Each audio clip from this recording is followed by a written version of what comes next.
Hello guys, അപ്പോൾ നമുക്ക് നല്ല അടിപൊളി ബ്ലൂബെറി ചീസ് കേക്ക് ഉണ്ടാക്കിയാലോ. അതിനായിട്ട് ബ്ലൂബെറിയിലേക്ക് പഞ്ചസാര ഇട്ടിട്ട് ജാം ആക്കി എടുക്കണം. ഇനി വേറൊരു ബൗളിൽ നിങ്ങൾക്ക് ഇഷ്ടപ്പെട്ട ബിസ്ക്കറ്റ് ഒന്ന് ക്രഷ് ചെയ്തിട്ട് മെൽറ്റഡ് ബട്ടറും കൂടി ഒഴിച്ച് അതൊന്ന് മിക്സ് ചെയ്യണം. ഇനി അത് ട്രേയിലേക്ക് മാറ്റി ഒരു 10 മിനിറ്റ്സ് ഫ്രിഡ്ജിൽ സെറ്റ് ചെയ്യാൻ വെക്കണം. ഇനി വേറൊരു ബൗളിൽ ക്രീം ചീസ് ഇട്ടിട്ട് ഒന്ന് വിസ്ക് ചെയ്തെടുക്കണം. അതിലേക്ക് പൗഡേർഡ് ഷുഗറും കൂടി ചേർത്തിട്ട് ഒന്നും കൂടി ഒന്ന് മിക്സ് ചെയ്തെടുക്കണം. ഇനി വേറൊരു ബൗളിൽ വിപ്പിംഗ് ക്രീം ഇട്ടിട്ട് അതൊന്ന് 5 മിനിറ്റ്സ് ഒന്ന് ബീറ്റ് ചെയ്തെടുക്കണം. വിപ്പിംഗ് ക്രീം സ്റ്റിഫായി കഴിഞ്ഞാൽ നമ്മൾ തയ്യാറാക്കി വെച്ച ക്രീം ചീസിന്റെ മിക്സിലേക്ക് വിപ്പിംഗ് ക്രീം ആഡ് ചെയ്ത് കൊടുക്കണം.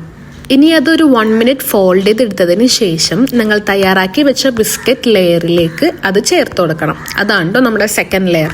ഇനി ഇതൊരു 10 മിനിറ്റ്സ് ഫ്രിഡ്ജിൽ വെച്ചതിന് ശേഷം നിങ്ങൾ തയ്യാറാക്കി വെച്ച ബ്ലൂബെറി ജാം അതിൻ്റെ മുകളിലോട്ട് ഇട്ടിട്ട് നല്ലപോലെ ഒന്ന് സ്പ്രെഡ് ചെയ്തെടുക്കണം.